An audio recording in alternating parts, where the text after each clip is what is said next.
Salut à toutes, salut à tous, bienvenue pour le jour d'après l'émission du lundi sur la Fanzone. L'OM Fanzone vous accueille avec deux sujets qui vont vous plaire. Tout d'abord, on va commencer par un sujet parce que ça a pas mal bougé du côté de l'Olympique de Marseille. On fera le point, on vous détaillera les peut-être futurs joueurs de l'Olympique de Marseille. Le mercato que nous réserve-t-il? Avantage ou danger? On va en parler dans quelques instants. Ce sera notre premier sujet dans cette fanzone jour d'après. Donc pas mal de noms à vous annoncer ce soir. On a même pris quelques renseignements. On vous en dira un petit peu plus. Et puis nous allons rebondir bien entendu sur ce qui s'est dit la semaine dernière dans l'Afterfoot avec Gilbert Bribois et Daniel Riolo. Ils parlaient du top 5 et justement, ils ont notamment Gilbert Bribois dit que Rodolphe Saadé sera à travers l'OM peut-être dans le top 5 de ceux qui vont faire le foot français la saison prochaine. Qu'est-ce que ça sous-entend? Alors évidemment, j'ai fait appel à deux personnes qui suivent des dossiers depuis pas mal de temps. C'est Yannick Loupsens et Frédéric Baum qui vont venir me rejoindre tout à l'heure aux alentours de 19h30. 19h45, j'espère qu'ils seront là et qu'ils nous en diront un petit peu plus. Voilà les deux sujets de cette fanzone aujourd'hui dans cette émission spéciale qui s'appelle Le jour d'après. On aura peut-être des membres de la fanzone, mais ils travaillent ce soir, ils sont un petit peu pris, mais on va se débrouiller jusqu'à 20h pour essayer de vous donner un maximum d'informations. Et puis bien sûr, autre chose que nous vivrons en direct, ce sera à partir de 19h25, le tirage au sort des huitièmes de finale en direct sur ce live au fur et à mesure. On regardera à travers beIN Sport, évidemment, ce qui se passe pour voir contre qui va tomber l'Olympique de Marseille. Tiens, on aimerait avoir un petit peu sur le chat vos avis sur qui aimeriez-vous tomber. On attaque le premier sujet avec notamment, on vous l'a montré bien sûr, c'est le mercato, ce fameux mercato que nous réserve-t-il. Mais avant ça, avant de parler du mercato, je crois que Frédéric est déjà là, donc il m'avait dit qu'il serait là vers 19h45. Frédéric Baum qui devrait venir nous rejoindre. Bonsoir Frédéric, comment vas-tu? Ben ça va très bien, et toi mon Jean-Maxou? Eh Comment ben tu vas? écoute, ça fait plaisir de t'avoir avec moi sur ce live spécial. Alors évidemment, je suis heureux, on a un membre de la fanzone qui a pu se libérer, c'est l'ami, j'ai fait appel à des renforts ce soir, en vrai je ne savais pas si vous seriez là, donc il y a notre ami Frédéric Baum, OM Fredo 13 qui est avec nous, qui va nous parler tout à l'heure justement, qui connaît bien le dossier de Rodolphe Saadé, de CSGA, CGM avec Yannick Loupsens. Mais Auré, la fanzone, ça va Auré, la semaine a bien démarré pour toi ou quoi? Un peu difficile, mais ça va, regarde, j'ai réussi à être pas trop en retard. Salut Fredo déjà, bonjour à tous, bonsoir Salut, à tous salut Auré, ouais. et bienvenue à nouveau à tous nos auditeurs sur cette belle aventure de l'OM Fanzone. Je vous invite vivement à nous rejoindre, cliquez sur tous les liens en partage, donc on est sur YouTube, sur Twitch et également sur Facebook bien entendu. Voilà les amis.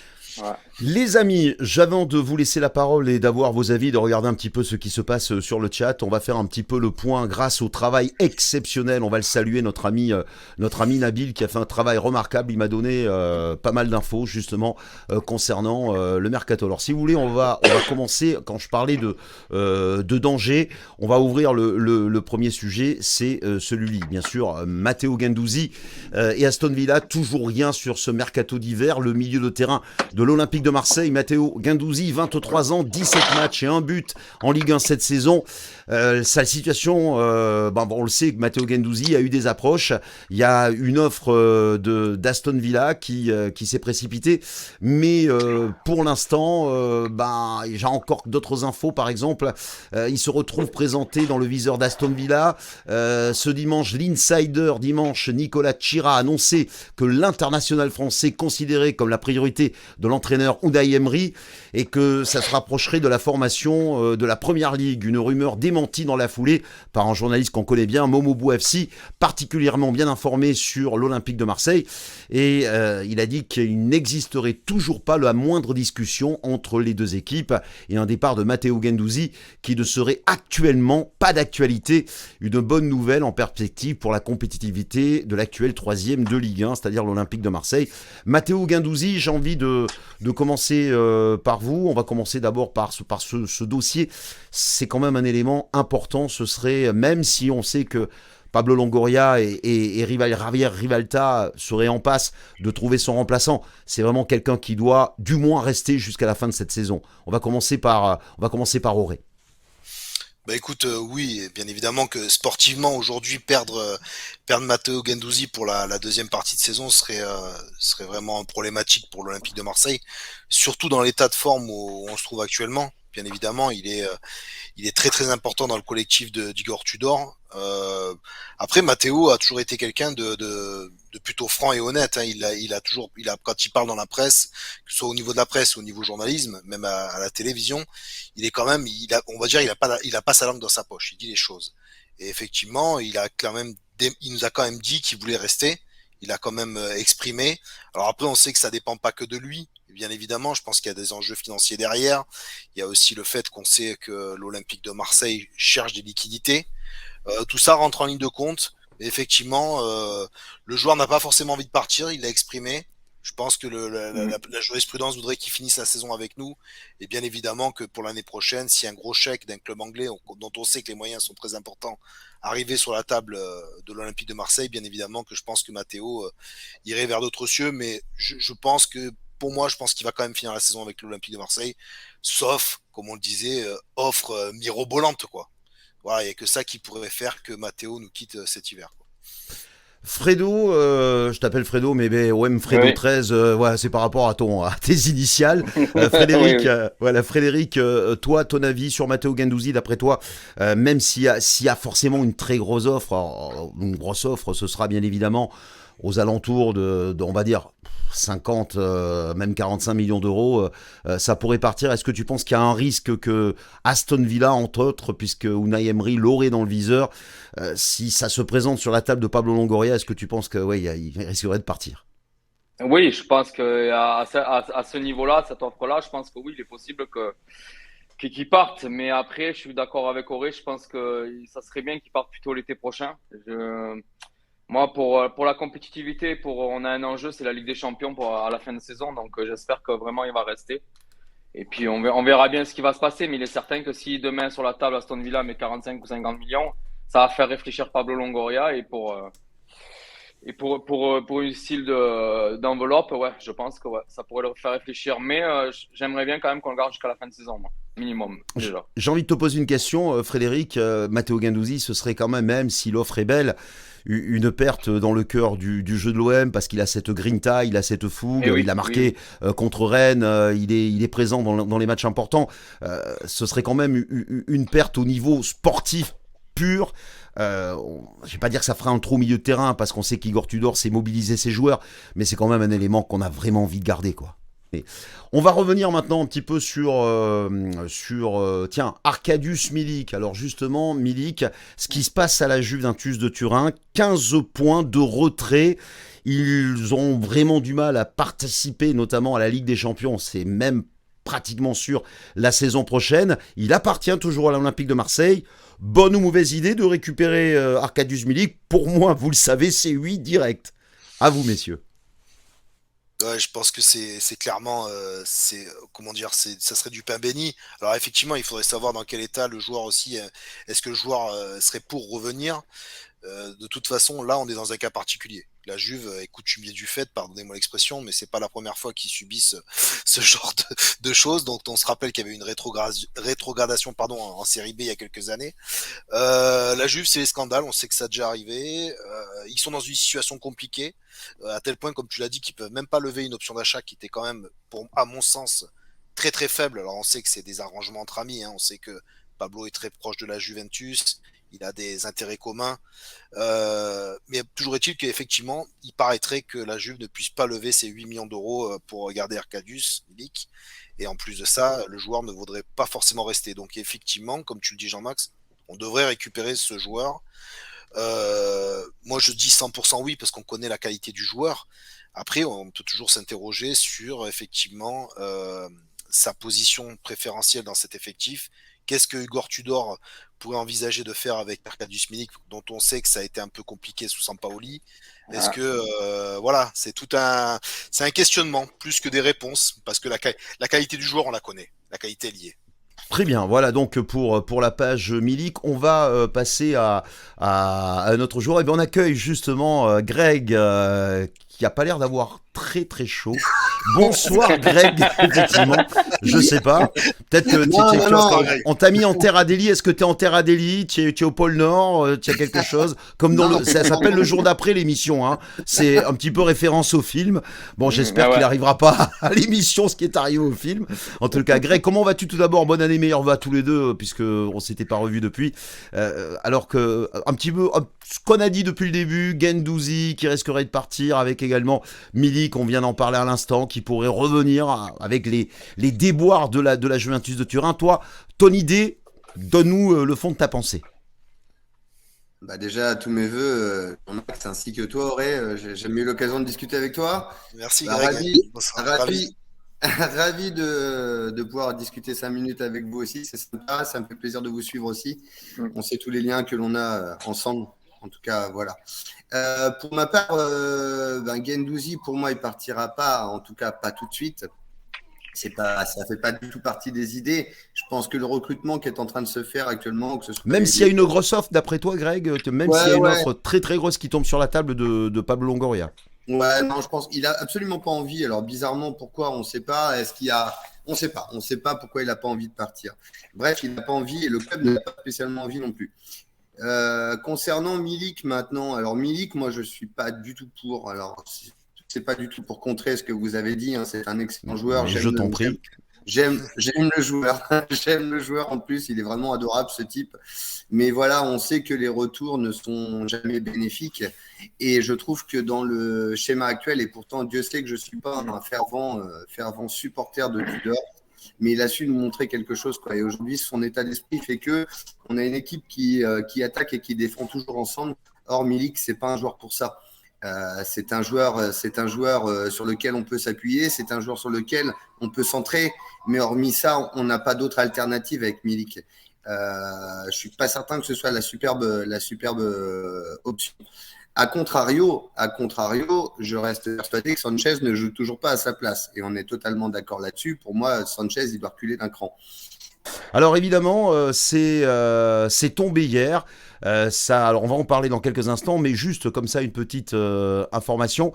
Côté arrivée, la possible arrivée, donc ça viendrait du FC Porto. Il aurait été approché par l'Olympique de Marseille pour l'attaquant Gonçalo Borges. Âgé de 21 ans, l'ailier est capable d'évoluer sur les deux côtés de l'attaque. Le Portugais est sous contrat jusqu'en 2027, mais n'a pas beaucoup joué en équipe A. En Ligue des Champions, il a été mis sur le terrain 3 reprises pour 35 minutes et 5 entrées pour 40 minutes en première division portugaise. Voilà un jeune joueur. Est-ce que vous connaissez ce joueur? Et on se rend compte qu'actuellement, Javier Ribalta avec Pablo Longoria, ça essaye d'aller chercher des joueurs comme ça en devenir pour se fondre dans cette team de l'Olympique de Marseille. Pourquoi pas si vraiment quelque chose aboutit, mais apparemment ça aurait été démenti par le FC Porto, pour information.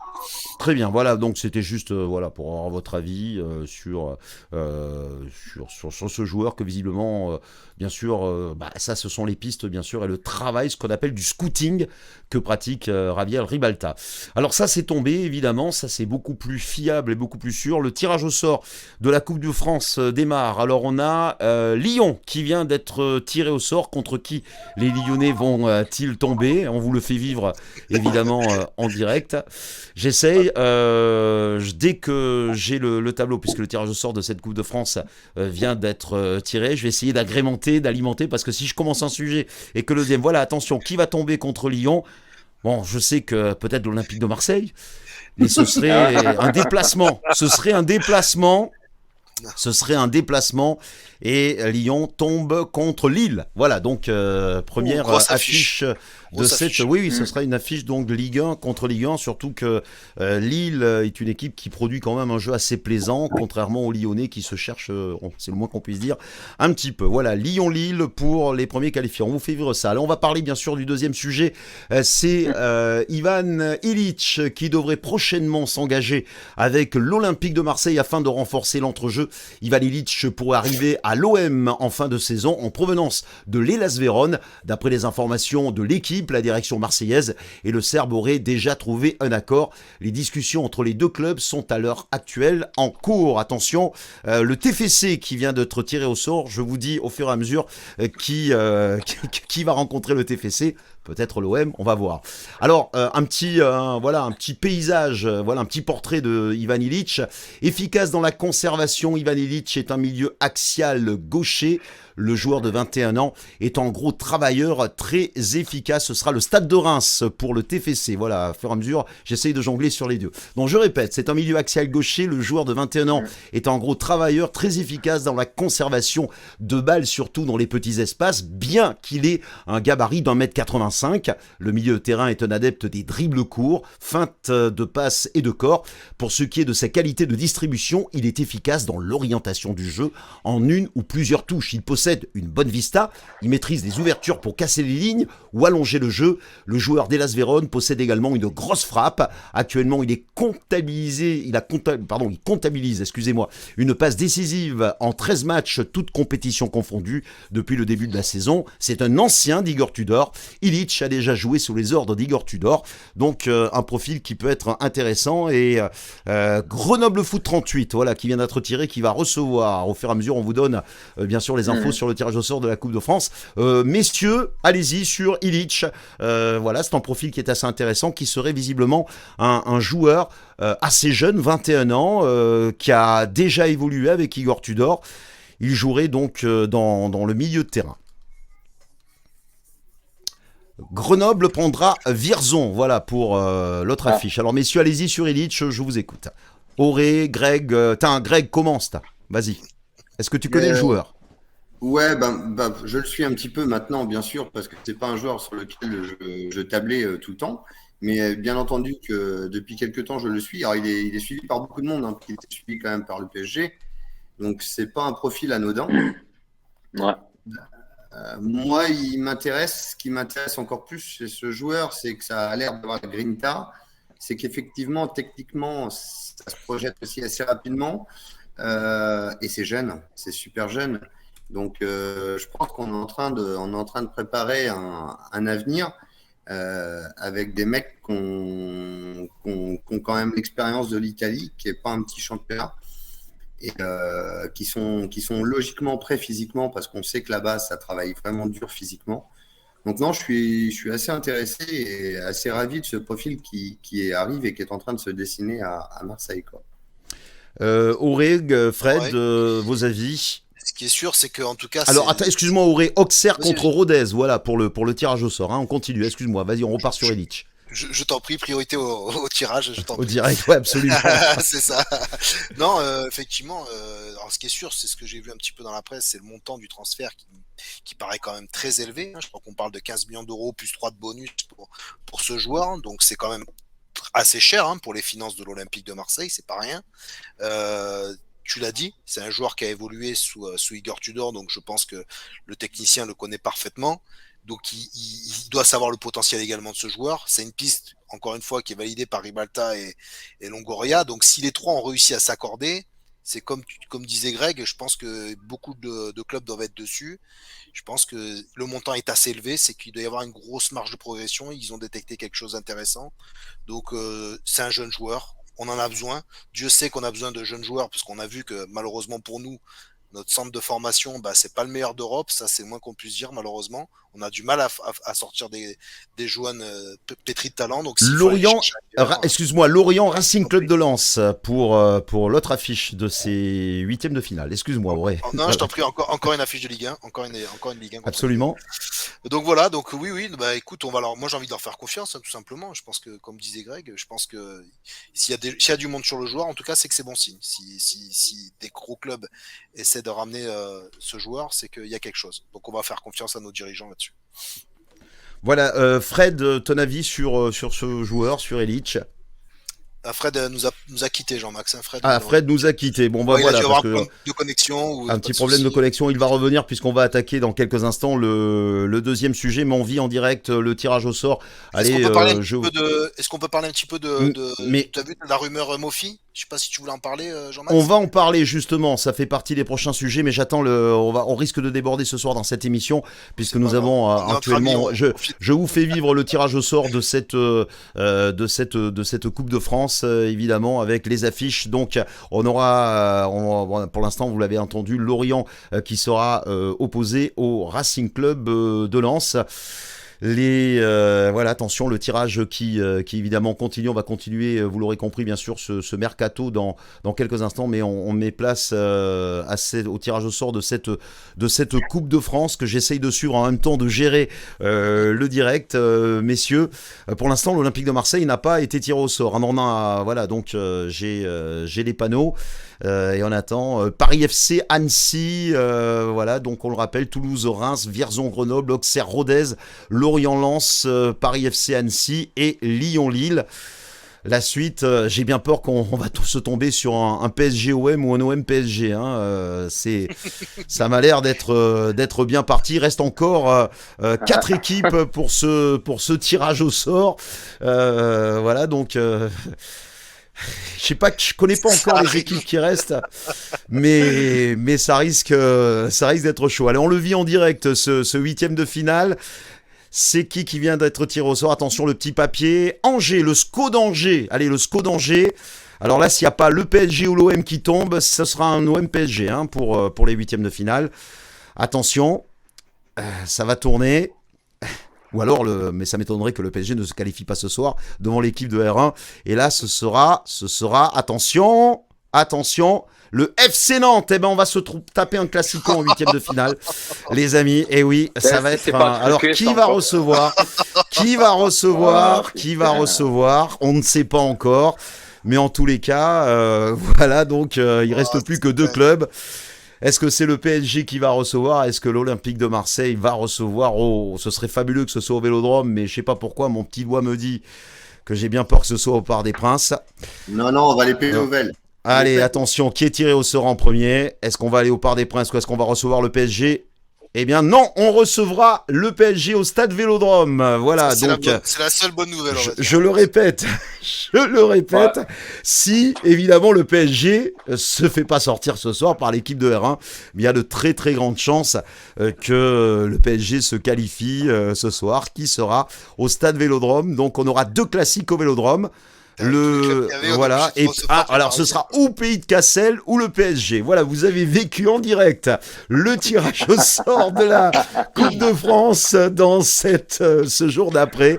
Allez, on continue. Je rappelle que l'Olympique de Marseille, toujours concernant le mercato, étudierait 3 ou 4 possibilités du même niveau que Leandro Trossard, selon le quotidien La Provence.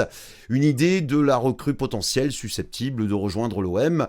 Et puis Igor Tudor, sachez-le, Igor Tudor souhaite installer ce jeune joueur.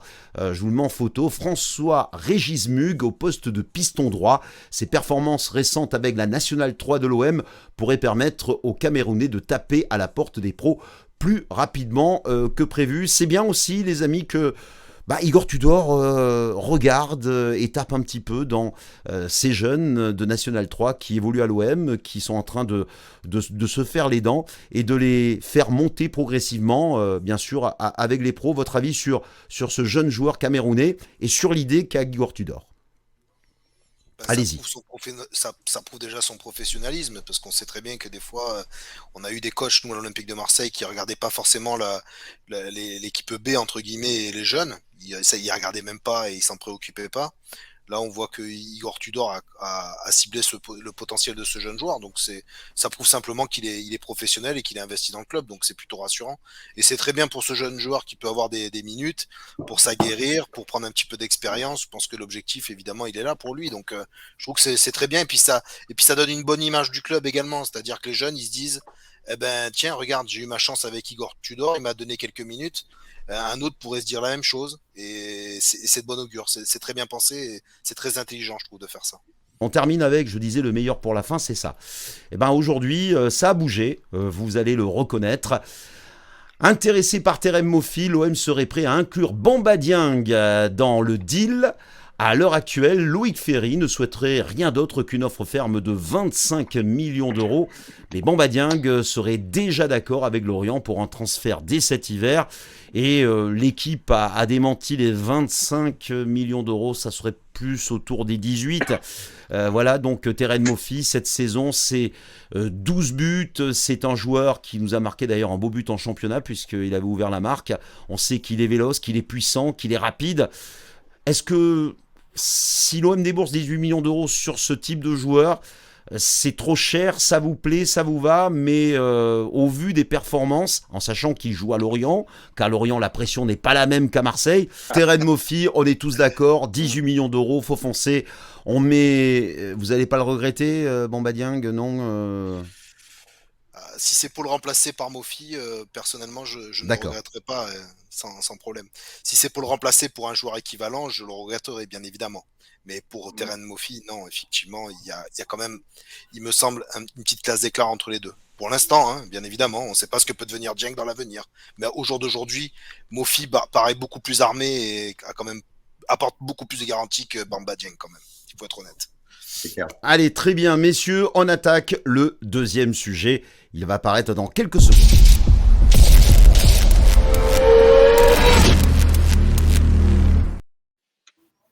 Et on va le mettre à l'affiche, évidemment, c'est celui-ci. Et d'ailleurs, je vais faire monter l'ami Yannick. Alors, d'après Gilbert Bribois et Daniel Riolo, donc RMC, Rodolphe Saadé, c'est CMA-CGM, c'est le grand amateur de Marseille, à travers l'OM, sera dans le top 5 de ceux qui font le foot français. On va reprendre les déclarations avant de vous laisser la parole, messieurs. Les déclarations par rapport aux interviews, quand le partenariat s'est fait au mois de novembre. C'est le nouveau sponsor, maillot de l'Olympique de Marseille.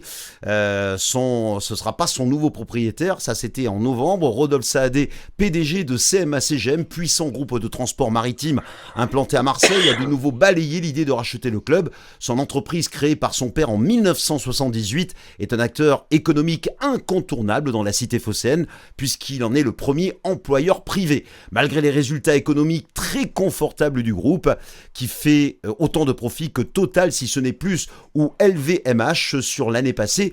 Il vient d'investir 9% dans Air France, KLM et a racheté le journal La Provence.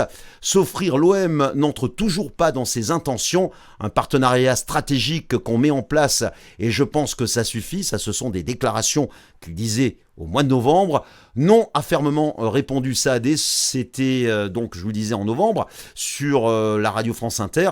Son intention est de mettre ce partenariat en place, de le développer avec l'OM, et il pense que ça a beaucoup de sens. Pourquoi ce refus catégorique ? Pour l'OM, c'est un partenariat stratégique qui est mis en place, et lui pense que ça suffit.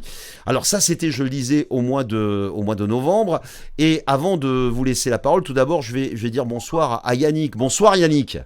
Salut Jean-Marc, bonjour tout le monde. Très heureux de te retrouver Yannick. Bon voilà, un sujet je sais qui va te plaire. Mais avant ça messieurs, je vous propose, ça dure pas longtemps, ça dure à peine 34 secondes. C'était, et c'est grâce à toi Yannick, c'est toi qui m'as mis la puce à l'oreille, tu vois, je me suis dit tiens, je vais faire lundi, dans le jour d'après, un spécial. J'ai écouté et j'ai... vous allez entendre, bien sûr, retenu ce qui a été dit. Écoutez-le, c'était dans l'émission de mercredi où il parlait justement de ceux qui font le top 5 du foot français. Et regardez Gilbert Bribois, écoutez plutôt son intervention. C'est parti. Ça arrive, hein, les amis. Attendez. Et alors, on est numéro 5. Attendez, je vais le remettre au début parce que là, il a eu le hockey, Gilbert Bribois. On va essayer de le remettre au départ. C'est parti. Et alors, en numéro 5, moi, j'ai mis un homme qui peut-être va bientôt compter très lourd dans le foot français, les gars. Et je le mets dans... c'est une petite initiative, hein. Je le mets... voilà. J'ai mis Rodolphe Saadé.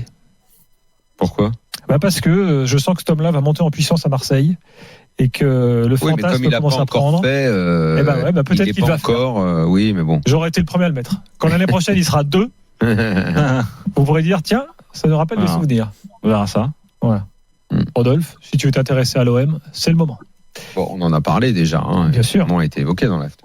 Voilà, donc c'était très court, comme je voulais dire. Je sais pas, il y a Auré qui a disparu, où il est passé J'ai fait une mauvaise bille, puis avant, il va revenir, l'ami Auré. Messieurs, Yannick, évidemment, on sait que ça fait des années que tu suis ces affaires de près. Et puis là, d'un coup, ça se réveille. Déjà, on se souvient au mois de novembre quand CMA CGM et Rodolphe Saadé deviennent le partenaire maillot pour la saison prochaine de l'Olympique de Marseille. Daniel Riolo qui de suite dit il va se passer des choses. Là, Gilbert Bribois qui dit qu'il serait quand même dans le top 5. C'est pas rien, le top 5 de ceux qui font le foot français. Messieurs, je vous laisse la parole, vous connaissez le sujet. Qu'est-ce que ça signifie pour vous? Qui veut commencer? Yannick? Vas-y. Yannick, vas-y, commence si tu veux. Autant que moi et Fred, le dossier, on le connaît. Moi, ce qui me fait rire à l'heure d'aujourd'hui, c'est qu'on nous dit qu'on n'a pas d'argent à l'OM. On a réussi quand même à faire rentrer un gros partenaire qui est la CMA CGM et notamment Rodolphe Saadé. Ouais, on se positionne sur des joueurs à plus de 18 millions. On fait Illich à 18. On va faire peut-être Mofi à 20. Mais on nous dit qu'on n'a pas d'argent. Donc, moi, j'aimerais bien savoir d'où ils sortent l'argent. Mais pourquoi, d'après vous, ils annoncent cette info, quoi? C'est quand même, ils se mouillent pas mal, là. Et je pense qu'ils en savent plus qu'ils ne le disent, surtout.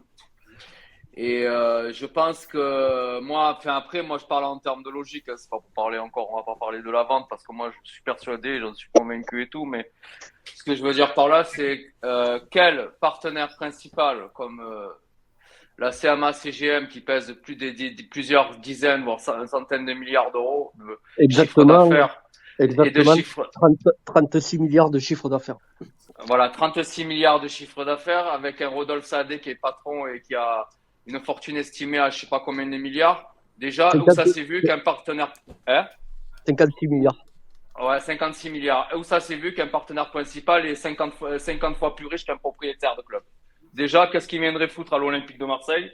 Surtout que ça fait quoi? Ça fait bientôt plus de 10 ans qu'il est sur Marseille. Il s'affiche maintenant et surtout qu'il va te donner 30 millions d'euros par saison. C'est ce qu'avaient les chiffres évoqués. Ça veut dire 60 millions sur 2 ans. Déjà, ça pose question déjà. Et puis après, avec tout ce qui se passe autour, avec tout ce qui est arrivé depuis des années, comme avec moi et Yannick, on suit ce dossier-là depuis très longtemps, avec cette restructuration qui est arrivée, qui est massive, qui est énorme, pour moi, qui est annonciatrice d'une vente de club. Donc après, je reste sur la position, je ne changerai pas. Donc après, maintenant, faut voir. Maintenant, on va voir. On va voir ce qui va être fait. Mais c'est vrai que n'oublions pas que le nouveau partenaire arrive en juin 2023, en sachant que Puma a renégocié entre 25 et 30 à partir de 2023 aussi, à la fin de saison. Est-ce que je pense que le club va changer va changer à partir de ce moment-là, je pense, c'est peut-être nous-mêmes il y aura quelque chose qui va arriver avant. Moi, on m'enlèvera pas que Saadé, c'est lui qui aura le stade Vélodrome parce que ils veulent que le stade garde l'identité française. Donc, à mon avis, c'est lui qui aura le stade. C'est pour ça qu'il va s'entourer de gros partenaires pour monter en puissance et après faire ce qu'il a à faire. Donc, mais là, Yannick, excuse-moi de te couper, tu en parles comme si ça allait devenir le futur propriétaire de l'OM. Or, au mois de novembre, il a bien déclaré que pour l'instant, c'était pas d'actualité. Bon, on est au mois de février, enfin au mois de janvier, pardon, fin janvier. Tu penses que les choses vont évoluer? Les choses vont évoluer. Vous verrez que dans les prochains jours, ce qui tombera, après c'est mon avis, peut-être que ça se fera, peut-être que ça se fera pas, mais de partenaire maillot, il va devenir partenaire principal de l'Olympique de Marseille. Écoutez bien ce que je vous dis ce soir, vous verrez. Écoutez messieurs, merci. En tous les cas, c'était très intéressant de vous écouter sur ce dossier. Je savais que évidemment ça allait vous plaire. Il y aurait tellement de choses à dire. Pour l'instant, voilà. Alors évidemment, ce que vous ont dit Yannick, ce que vous ont dit Fred, ce que vous ont dit Greg, ce sont évidemment des déductions qui se font, ce sont des réflexions, ce sont évidemment des choses qui peuvent être rapprochées, ce ne sont pas des affirmations. Voilà, la seule chose qu'on a affirmée ce soir, c'est ce qu'on vous a fait écouter, c'est ce qui a été dit dans une émission, et voilà, on se met derrière, évidemment, RMC, derrière l'afterfoot par rapport aux avancées de Gilbert Bribois et de Daniel Riolo. Après, je vais rajouter quelque chose, mais Fred, il est un peu d'accord avec moi. Il y a quelques mois, on a parlé avec Fred, ça parle de la création de ce qui va s'appeler l'Olympique Group. Groupe, ouais.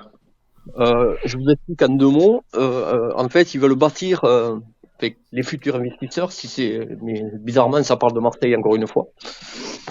Ils veulent créer cet Olympique Group. Ils ont déjà mis 2 clubs dans cette ossature, qui est l'Olympique de Marseille et le FC Séville.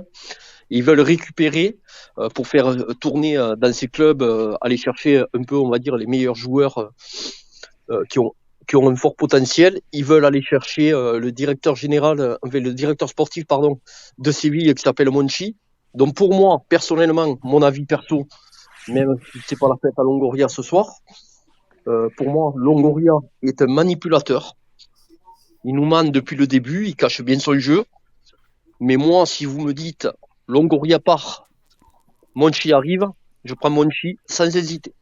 Voilà, bah écoute, ce sera une affaire en tous les cas à suivre, Yannick. Merci pour tes infos, évidemment. Merci à Frédéric, merci à Yannick. Je rappelle que vous nous avez donné un petit coup de pouce, vous nous avez donné un petit peu de force avec Cœur Bleu et Blanc, où je sais que vous faites les lives. Merci à toutes et à toutes. Merci encore une fois d'avoir été nombreux sur ce live.